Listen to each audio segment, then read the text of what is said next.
Soy José Cruz, soy parte del colectivo ecologista Madre Selva. Bueno, pues el agua es vida, ¿verdad? El agua es fundamental para cumplir con todos los procesos naturales, ¿verdad? Forma parte de todos los cuerpos vivos. Nuestro cuerpo humano está formado por más de 3/4 partes de agua, ¿verdad? Somos agua. Y en el caso de las comunidades y pueblos en Guatemala, pues el agua es un elemento de vida fundamental, ¿verdad? En la alimentación, en beber agua, en la higiene, en tener acceso al agua limpia para cocinar, para bañarse, para la agricultura, ¿verdad? El agua. Y los pueblos indígenas, pues, saben muy bien esto y le dan un valor muy importante al agua, ¿verdad? Es fundamental para las cosechas, para el maíz, para todas las plantas comestibles. Y el agua, pues, tiene un carácter sagrado, pues, ¿verdad? En la cultura de los pueblos indígenas. Entonces, y en una situación como la que vivimos hoy día, bajo una pandemia global, ¿verdad? De una enfermedad nueva, que es resultado, digamos, de la superexplotación de la vida, de los territorios, de los bosques, de la fauna, hace que el agua sea fundamental, ¿verdad? ¿Qué fue lo primero que nos dijeron cuando comenzó la pandemia? Hay que lavarse las manos a cada rato. Y en Guatemala el acceso al agua es muy, muy limitado. El agua limpia, el agua potable, ¿verdad?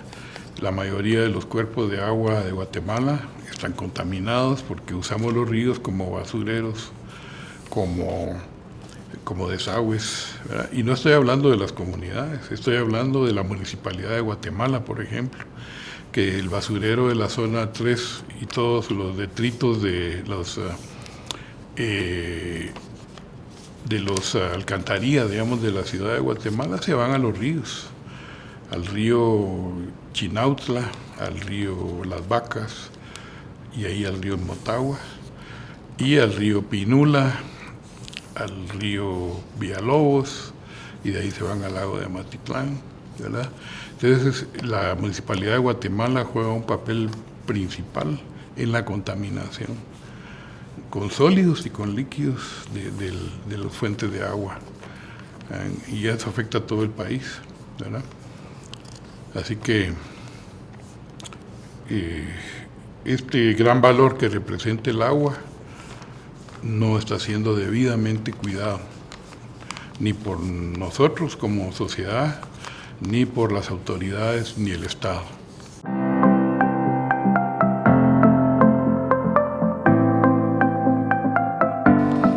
El agua en muchos países y ya se ha establecido el derecho humano al agua como una cuestión constitucional.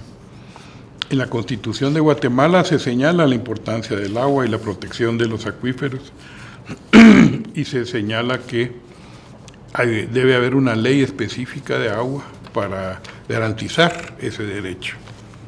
Sin embargo, no hay una ley de aguas, ¿verdad? En los territorios de los pueblos indígenas de Guatemala está sucediendo a partir de principios de este siglo, especialmente, una nueva invasión sobre los territorios de los pueblos, ¿verdad? Hablamos de otras invasiones, la invasión española, la invasión de la reforma que impulsó Justo Rufino Barrios, ¿verdad? La invasión militar que ocurrió por el conflicto armado, que conllevó genocidio y masacres a los pueblos indígenas. Hoy vivimos una cuarta invasión, que es la invasión de las industrias extractivas sobre los territorios de los pueblos indígenas. Entonces, eso es lo que está pasando, porque la industria extractiva lo que más afecta es el acceso al agua y el cuidado y la protección de los acuíferos, ¿verdad? Entonces, ¿en qué se concretan esas industrias extractivas? en la minería, ¿verdad? Que al excavar y al mover, al trabajar y explotar grandes cantidades de roca, que la que expone a la intemperie, ¿verdad? Al sol, al aire, al viento, a la lluvia, provoca que esos minerales que están dentro de esa roca, que es la materia que utiliza la minería, que contiene muchos elementos químicos que son tóxicos, como el mercurio, ¿verdad? El arsénico principalmente, y entonces envenena los acuíferos, ¿verdad? La minería tiene ese gran problema. Los pueblos indígenas entendieron perfectamente esta situación y se han opuesto muy fuertemente a la minería, ¿verdad? Usando la consulta comunitaria de pueblos indígenas. Pero también las grandes hidroeléctricas, ¿verdad? Que capturan los ríos, los represan. La palabra es muy ilustrativa, presa. Se mete preso al río en un paredón, y ahí el río ya no fluye. El río es un ser vivo, ¿verdad? Hace poco, aquí en Guatemala, las mujeres de Sololá,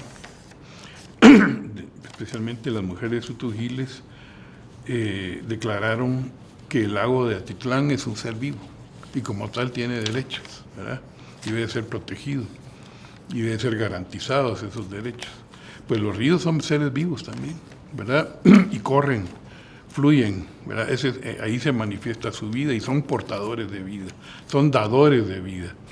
Cuando se represan, se estancan y al estancarse se generan una serie de procesos que se vuelven contaminantes, ¿verdad? Toda la materia orgánica que llevan los ríos de manera natural, y no digamos los desechos que les tiramos a los ríos, ¿verdad?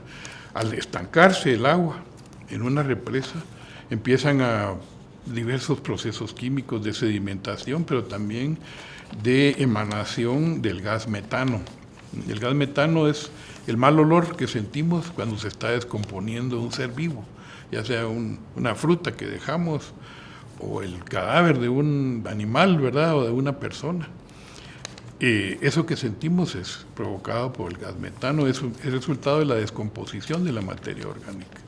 Ese gas metano es muy corrosivo como un gas de efecto invernadero, es uno de los gases de efecto invernadero más corrosivo, más que el dióxido de carbono, ¿verdad? Y entonces afecta el cambio climático.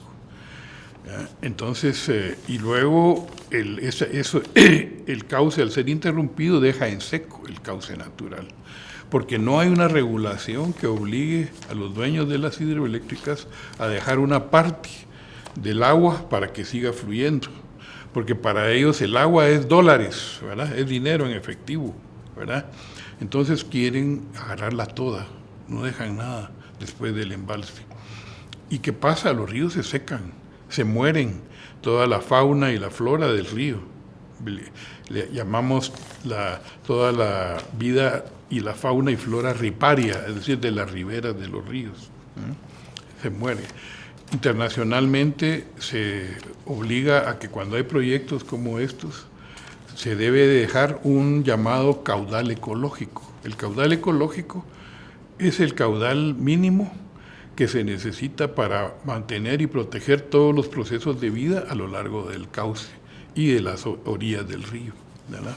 Pero la ambición de lucro desmedida de los empresarios de las hidroeléctricas y la mentalidad de la clase oligárquica guatemalteca, que es absolutamente mezquina y por cortoplacista, que no ve a largo plazo los impactos que está causando.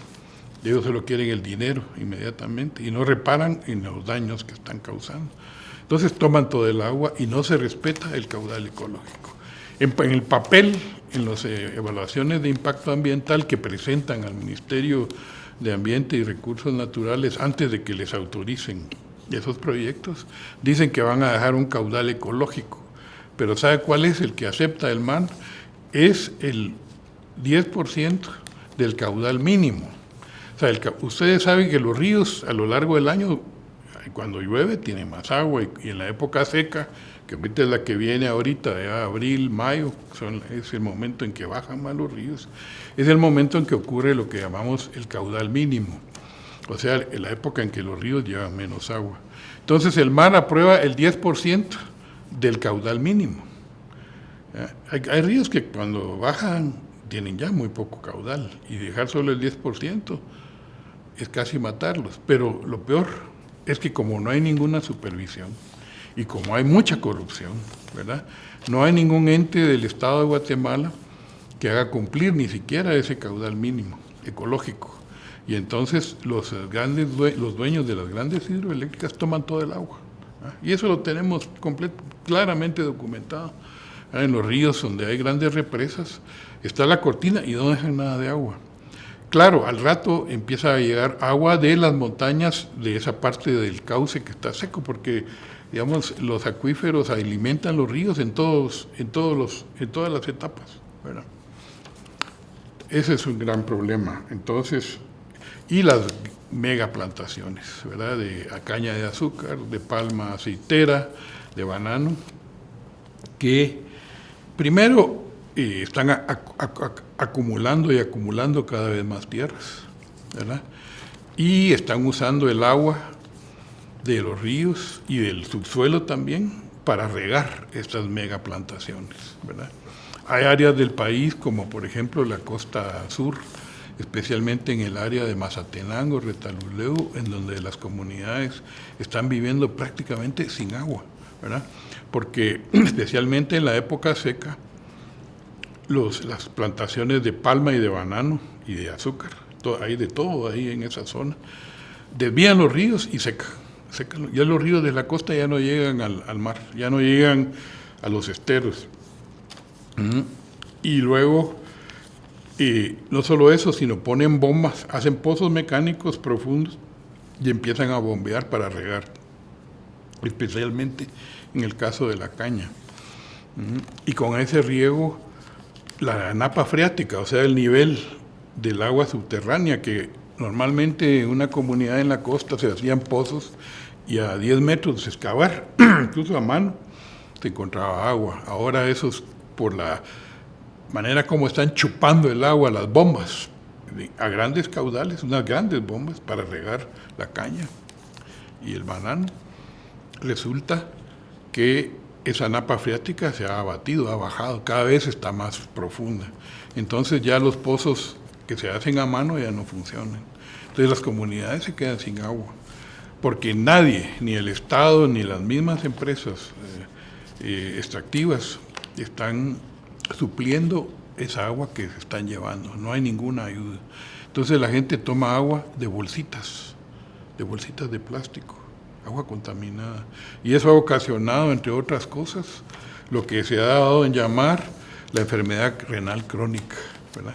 Que lleva en su etapa más aguda a la necesidad de que se haga diálisis, o sea, se le lave y se le rehidrate, por así decirlo, la sangre a las personas cada 3 o 4 días, ¿verdad? A un costo altísimo, que está pagando el sistema de salud pública y que no están pagando los que están causando el problema, que son las grandes plantaciones que se roban el agua, ¿verdad? Eso es gravísimo. En las partes montañosas, donde vive la mayoría de pueblos indígenas o donde la población es mayoritariamente indígena, suceden cosas como la minería y las grandes hidroeléctricas, porque las hidroeléctricas son más productivas en la parte alta de la cuenca y donde hay caídas, ¿verdad? Historias como la del río Cabón, por ejemplo, en donde la empresa Renace, que es propiedad de los famosos dueños del pollo frito que se vende acá en Guatemala, Renace ha hecho 5 embalses uno tras otro, ¿verdad? Y donde termina un embalse hay un canal, luego una tubería de presión, ahí está la casa de máquinas y devolverían esa agua al río otra vez, pero no, lo vuelven a meter en otro canal y así se van como en gradas, ¿verdad? En escalones, bajando. ¿Y qué pasa? Son más de 70 kilómetros del cauce del río Cabón que están secos, completamente secos, ¿verdad? Y luego, cuando las comunidades se organizan, y eso lo entramos ya al tema de la conflictividad. Y es que las comunidades se organizan y lo que han hecho es usar el instrumento del convenio 169 de la Organización Internacional del Trabajo. Es un convenio sobre los derechos de los pueblos indígenas y tribales, así se llama. Y este plantea, y Guatemala suscribió y ratificó ese convenio. Entonces, plantea que cuando se lleva a cabo un proyecto de cualquier tipo dentro del territorio de los pueblos indígenas, debe haber una consulta, ¿verdad? Pero esa consulta no la hacen las empresas, la simulan, hacen una encuesta a unas cuantas personas y dicen que con eso ya consultaron, ¿verdad? Eso lo hacen dentro del papeleo de la evaluación de impacto ambiental, pero eso es una farsa. Y se ha ganado, pues ahorita mismo hay varios proyectos mineros parados porque la Corte de Constitucionalidad ha dictaminado que no se llevó a cabo la consulta previa, libre e informada que señala el convenio 169. Y ese convenio, que es un convenio de derechos humanos, que forma parte de las leyes internacionales, en Guatemala la Constitución le atribuye el carácter de ley nacional y predomina esa ley de derechos humanos internacional sobre las leyes ordinarias, ¿verdad? Entonces, por eso es que la Corte de Constitucionalidad se ha visto obligada a suspender y a parar estos proyectos. Estoy hablando de la mina San Rafael en Santa Rosa, hablando del proyecto minero de níquel, que oficialmente es de níquel, pero a saber qué otros minerales están sacando porque no informan, igual que en San Rafael.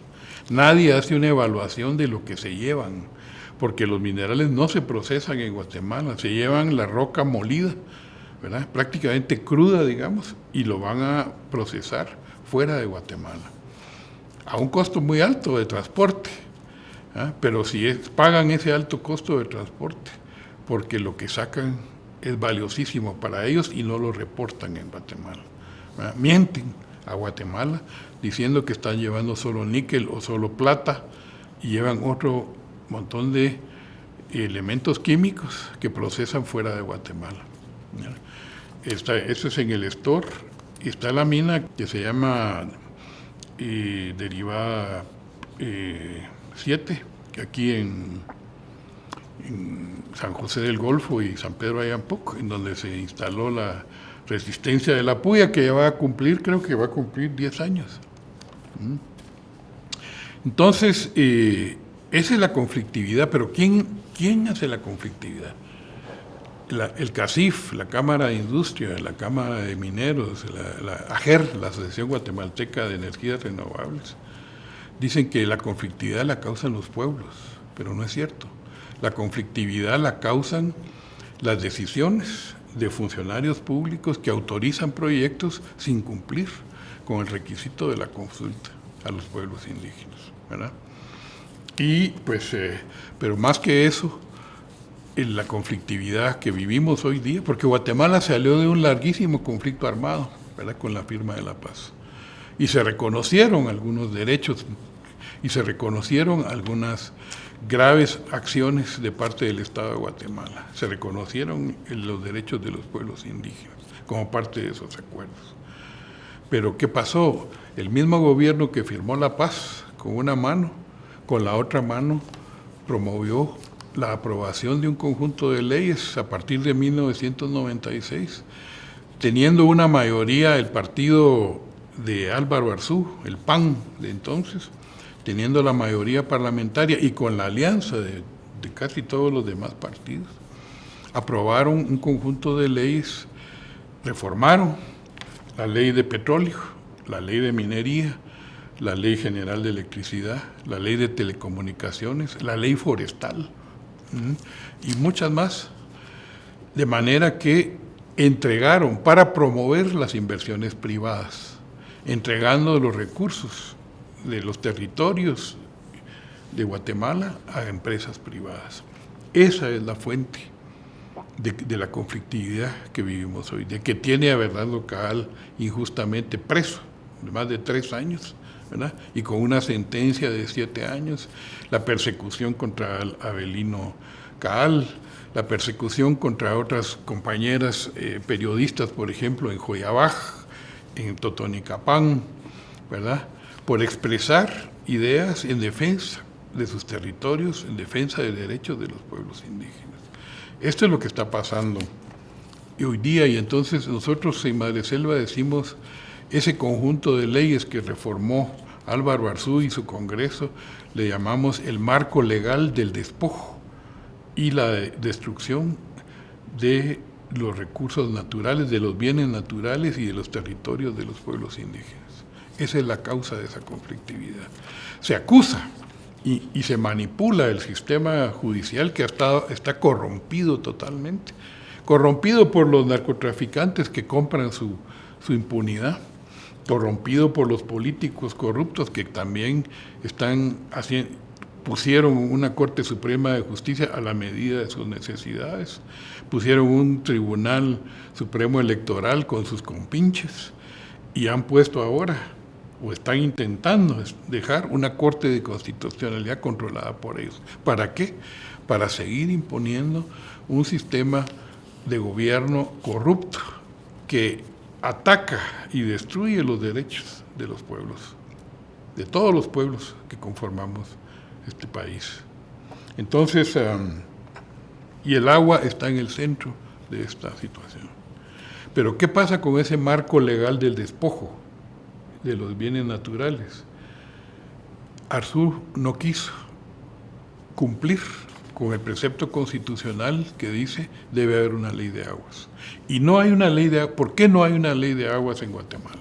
A pesar de que hay a partir de nuestro siglo XXI, ha habido una serie de propuestas de leyes de aguas. Ninguna se ha aprobado.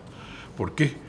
Porque el sector empresarial de Guatemala se ha preocupado siempre por que no haya ley de aguas en Guatemala. Ahora ya se dan cuenta que es necesaria y están promoviendo una ley a la medida de sus necesidades. Pero históricamente se negaron a que hubiera ley de aguas. El padre de esa política de que no haya ley de aguas en Guatemala tiene nombre y apellido y se llama Manuel Ayau, el fundador de la Universidad Francisco Marroquín y que fue siempre director y presidente de una asociación que se llamaba Centro de Estudios Económicos Sociales.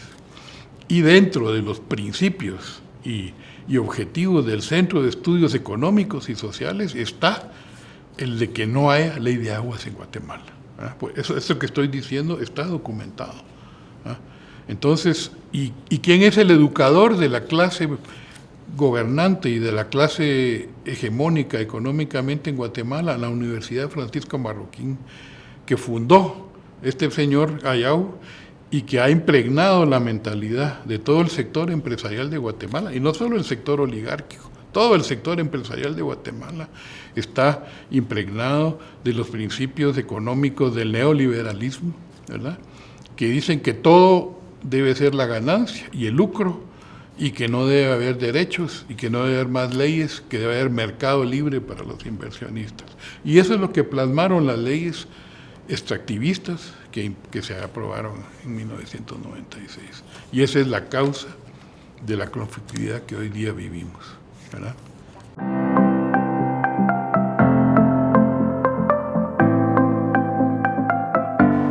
El Estado actual no garantiza ese derecho, eso está muy claro, ¿verdad?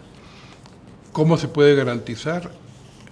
Legislando, aprobando una ley de aguas, una ley general de aguas que parta de unos principios mínimos. Uno es el derecho humano al agua. Ese es el primer principio. El derecho humano al agua y que contemple la importancia del agua en todas las formas de vida, ¿verdad? Dos, que tome en cuenta la experiencia y los conocimientos de los pueblos indígenas de Guatemala en el manejo del agua. Los grandes defensores de las fuentes de recarga hídrica principales de Guatemala son los pueblos indígenas. Esas fuentes de agua principales están en los centros de montaña más importantes que hay en Guatemala, y tienen nombre, ¿verdad? Uno muy importante son los bosques de Totonicapán. Y en Totonicapán hay una experiencia de parte de la organización indígena de Totonicapán, de los 48 cantones, en el manejo del agua. Los 48 cantones están organizados para cuidar los bosques.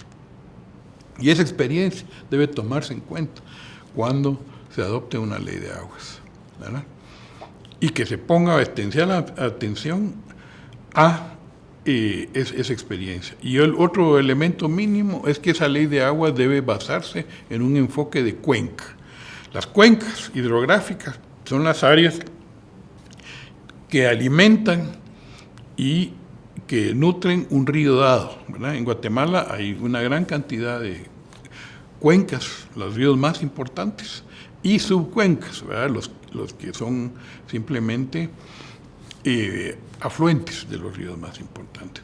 Y para manejar una cuenca, para proteger el agua, se necesita un enfoque técnico y científico de cuenca, ¿verdad? Que las cuencas se caracterizan porque tienen una parte alta en donde se hace la recarga hídrica, donde las nubes depositan la lluvia, los bosques que deben de ser predominantes en la parte alta de la cuenca y se deben proteger, son los que producen son esa esponja que agarra la lluvia y no permite que se vaya escurriendo, haciendo desastres, sino que va almacenando el agua en el subsuelo.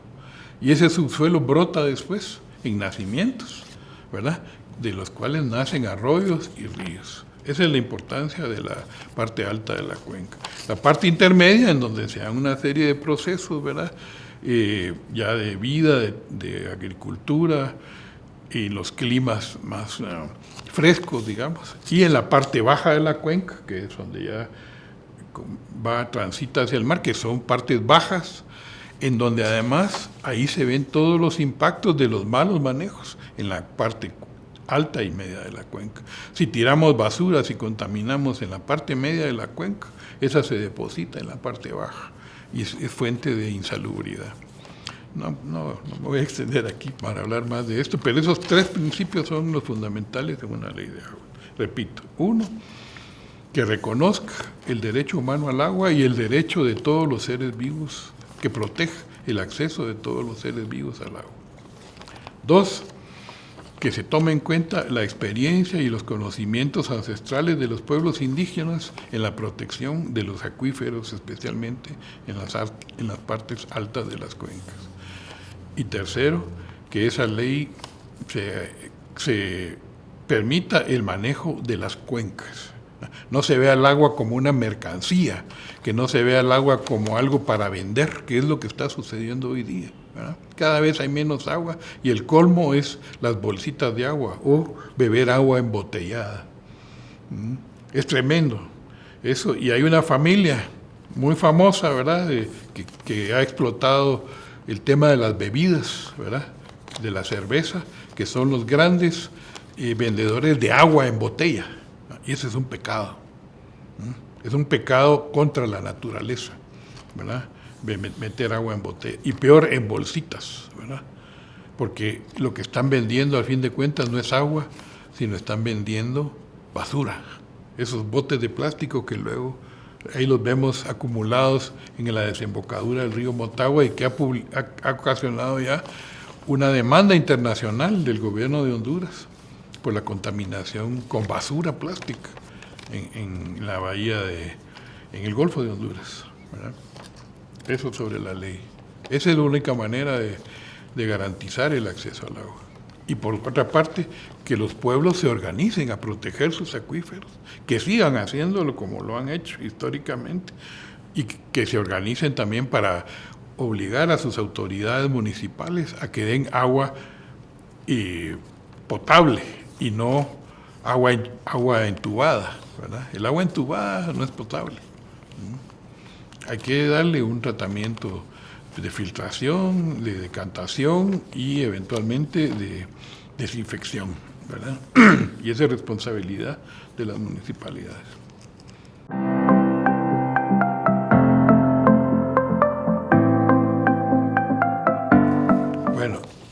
mí no me gusta la palabra mitigar.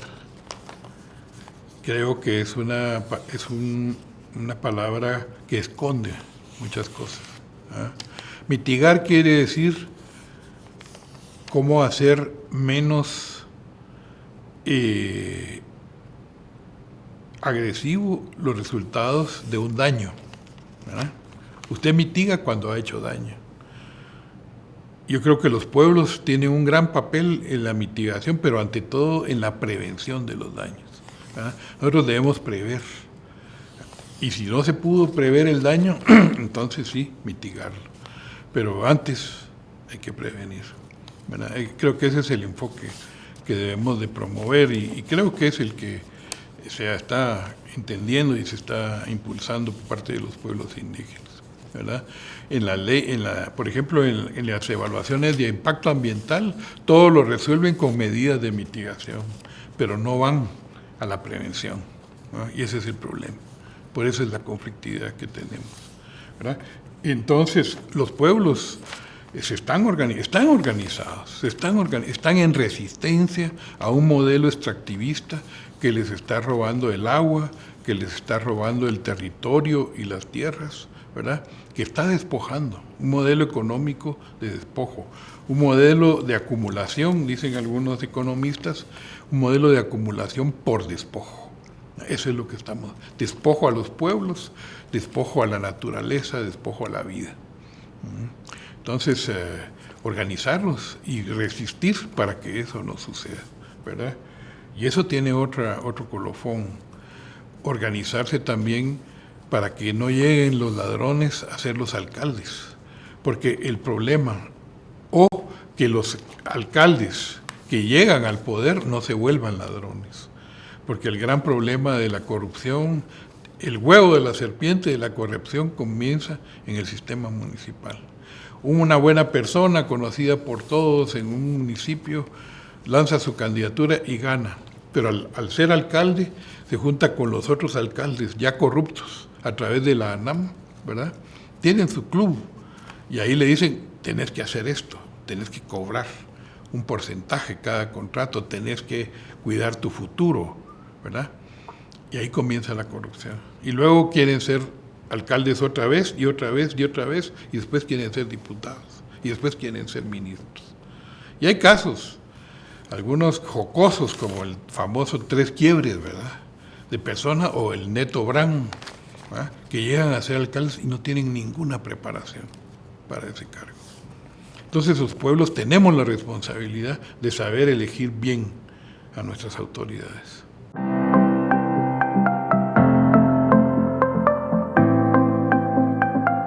Pues creo que como reflexión final lo más importante es esto último que estaba diciendo. Es decir, tenemos que cuidar a quién estamos eligiendo para los diferentes cargos. Así como cuando se elige para los cargos comunitarios a las personas con más experiencia, con más conocimiento. Así debemos elegir alcaldes, diputados y presidente y vicepresidente, porque ellos son los que a fin de cuentas, y eso hay que entenderlo bien, no es que nos van a dar con darnos un lío de láminas o poner una fiesta o repartir comida que se acaba en 2 o 3 días, ¿verdad? Eso no, o dar una playera con propaganda, ¿verdad?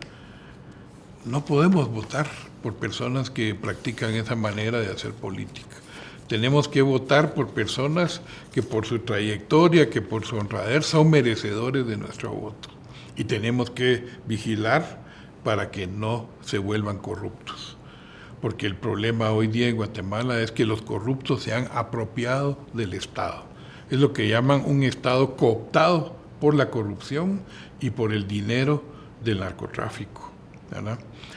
Y también el dinero de los grandes empresarios, ¿eh? Ahí tenemos al CACIF, ahí tenemos a la Cámara de Industria validando cada uno de los actos del pacto de corruptos que ya se apropió del Congreso, que ya se apropió de la Corte Suprema de Justicia y del Tribunal Supremo Electoral, y ahora se está apropiando de la Corte de Constitucionalidad. Y no digamos que se ha apropiado desde hace varios gobiernos ya, a pesar del intento que se hizo con la CICIG en el 2015, de la presidencia y de la República. Cuidemos nuestro voto, organicémonos políticamente, y a los partidos que se dicen que luchan por las causas populares, que no se dividan, que tengan la responsabilidad y la madurez de lanzar plataformas electorales unificadas, porque unificados pueden vencer a las plataformas electorales de los corruptos y de los que están sangrando a nuestros ríos, sangrando a nuestras tierras y sangrando a nuestro pueblo. Un pueblo cuya juventud se está sacrificando en el calvario de la migración ilegal, ¿verdad?, para poder mantener a sus hogares. Hoy día Guatemala no vive del trabajo ni de la riqueza que producen los empresarios organizados en el CACIF. Guatemala está viviendo del trabajo y de la riqueza que están produciendo los jóvenes, hombres y mujeres, principalmente indígenas, pero de otros pueblos, de todos los pueblos de Guatemala, trabajando muchos de ellos ilegalmente en Norteamérica. Y eso ya se ha vuelto un conflicto internacional, como lo estamos viendo. Y por eso la lucha contra la corrupción es fundamental para salvar primero a la juventud guatemalteca, y que no se vea obligada al calvario de la migración ilegal.